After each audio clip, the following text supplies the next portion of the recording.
Hi guys, welcome back to our YouTube channel. ಇವತ್ತು ನಾನು recipe ಮಾಡ್ತಾ ಇರೋದು ಸಾಬುದಾನ ಉಪ್ಪಿಟ್ಟು ಅಂತ. ಇದನ್ನು ಫಸ್ಟು ನಾವು ಒಂದು 10 ಮಿನಿಟ್ಸ್ ನೆನೆಸಿಟ್ಕೋಬೇಕು. ನೆನೆಸಿಟ್ಕೊಂಡಾದ್ಮೇಲೆ ಇಷ್ಟು ಉದುರಾಗಿ ಇರೋಷ್ಟು ಒಂದು 10 ಮಿನಿಟ್ಸ್ 5 ಮಿನಿಟ್ಸ್ ನೆನೆಸಿಟ್ಕೊಂಡ್ರೆ ಸಾಕು. ಅದು ನೀರೆಲ್ಲ ಬಸ್ತಾದ್ಮೇಲೆ ಈ ಥರ ಇರಬೇಕು. ಅದಾದಮೇಲೆ ಈರುಳ್ಳಿ, ಟೊಮ್ಯಾಟೊ ರೆಡಿ ಮಾಡಿ ಇಟ್ಕೋಬೇಕು.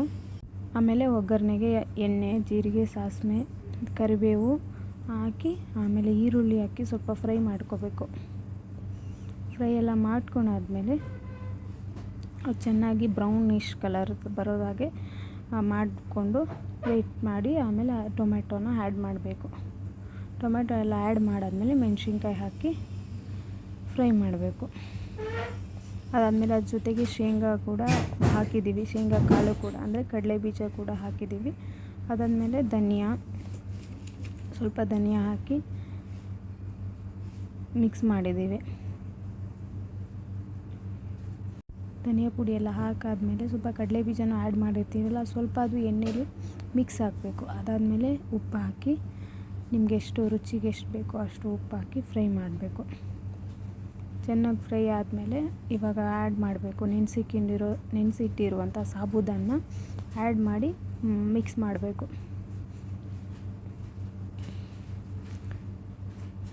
ಇದನ್ನು ಏಕಾದಶಿ ಟೈಮ್ನಲ್ಲೂ ಸಹ ಯೂಸ್ ಮಾಡ್ತಾರೆ. ಅದಕ್ಕೆ ಏಕಾದಶಿಯಲ್ಲಿ ಉಪವಾಸ ಇರೋರು ತಿನ್ನೋದಕ್ಕೆ ಟೊಮ್ಯಾಟೊ ಎಲ್ಲ ಆ್ಯಡ್ ಮಾಡಲ್ಲ. ನಾವು ಟೇಸ್ಟ್ಗಂತ ಹೇಳಿ ಟೊಮ್ಯಾಟೊನ ಆ್ಯಡ್ ಮಾಡಿದ್ದೀವಿ. ಅದಾದಮೇಲೆ ನೀವು ಶೇಂಗಾ ಪೌಡ್ರನ್ನ ಮಿಕ್ಸಿಗೆ ಹಾಕಿ ಪೌಡಿನ ಹಾಕಬೇಕು. ಮಿಕ್ಸ್ ಮಾಡಿ ಎಲ್ಲ ಆದಮೇಲೆ ತಿನ್ನೋದಕ್ಕೆ ಸೂಪರಾಗಿ ಇರುತ್ತೆ. ಇದನ್ನ ನೀವು ಬೆಳಿಗ್ಗೆ ಟಿಫನ್ನಾಗೂ ಕೂಡ ಯೂಸ್ ಮಾಡ್ಬೋದು, ಇಲ್ಲ ಈವ್ನಿಂಗ್ ಸ್ನ್ಯಾಕ್ಸ್ ಥರನೂ ಯೂಸ್ ಮಾಡ್ಬೋದು. ವಿಶೇಷವಾಗಿ ಇದನ್ನು ಏಕಾದಶಿ ಟೈಮಲ್ಲಿ ಉಪವಾಸ ಇರೋರು ಉಪವಾಸ ಮುಗಿದ ಮೇಲೆ ಇದನ್ನ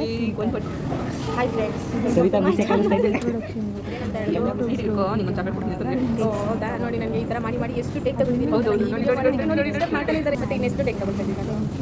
ವಿಡಿಯೋ ಮಾಡಿ ನನ್ನ ಬೆಳ್ಳೆಲ್ಲ ಹೌದು ನೋಡಿ ಹಾಯ್ ಫ್ರೆಂಡ್ಸ್. ಸೊ ಅದಕ್ಕೆ ನೋಡಿ ಫ್ರೆಂಡ್ಸ್, ನಾನು ಇಂಟ್ರೊಡಕ್ಷನ್ ವಿಡಿಯೋ ನಾನು ಮಾಡ್ತಾ ಇದ್ದರೆ ನನಗೆ ಇದೆಲ್ಲ ಡಿಸ್ಟರ್ಬ್ ಮಾಡ್ತಾ ಇದ್ದಾನೆ ನೋಡಿ. ಹಾಯ್ ಫ್ರೆಂಡ್ಸ್, ವೆಲ್ಕಮ್ ಟು ನೋಡಿ. ಸುಮ್ಮನೆ ಇರ್ಬೋದು, ನಾನು ಇದನ್ನು ಹಾಕ್ತೀನಿ. ಆ್ಯಕ್ಚುಲಿ ನಾನು ವೀಡಿಯೋ ಮಾಡಬೇಕಂದ್ರೆ ನಾನು ಇಂಟ್ರೊಡಕ್ಷನ್ ವೀಡಿಯೋ ಮಾಡೋಕ್ಕೆ ಬಿಡ್ತಾ ಇಲ್ಲ ನೋಡಿ. ಇವರೆಲ್ಲ ಡಿಸ್ಟರ್ಬ್ ಮಾಡ್ತಾನೆ ಇದ್ದಾರೆ ನನಗೆ.